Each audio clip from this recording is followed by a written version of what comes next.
Hi, I'm Dave Holwill. I write folk horror based on Dartmoor under the name D.A. Holwill, which isn't a very clever pen name, but otherwise you might get it confused with the nice fluffy rom-coms I write as Dave Holwill. And if you're expecting a nice little story set against the background of the North Devon music scene, and in the first chapter someone gets torn apart by dogs on a wind-strewn moor, you're probably not going to be happy, so 2 names. Anyhow, this isn't about me. This is about Victoria Regan, whose book I will be reading from, and she hasn't published it yet. It's her debut novel, should be coming out hopefully quite soon, because I want to read the rest of it after this. Anyhow, enough ado, here is an extract from Victoria Regan's The Dead House. They talked into the midnight hour by the slowly fading fire. Outside of the granite walls, the newly returned Atlantic southwesterlies were building.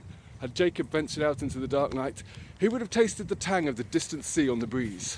In the still house, the timber sash windows began to gently rattle in their frames, and every now and then rumble down the chimney like a whispering giant. The rain arrived, discreetly speckling the little glass window panels with tiny droplets. The needle on the barometer on the wall silently dropped, as if caused by the ghosts of nature. There was an ominous anticipation in the wind. Outside, the black skeletons of the trees around the cottage were forced into an aggravated glance, bowing and swaying at the will of the new air. The great monster had been building itself up in the vast expansive freedom of the ocean and was ready to unleash its voracious energy on this brave and willing landscape.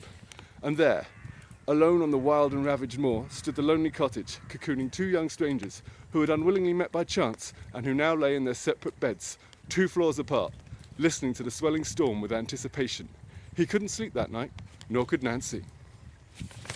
And that was from The Dead House by Victoria Regan, which I definitely want to read the rest of after that.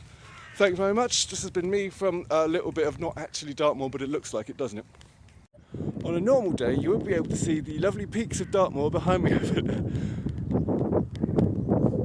But as you can see, it's a bit cloudy and wet, which is why I didn't drive there. I just stayed here, which is right near my house and much easier to do. Thank you very much.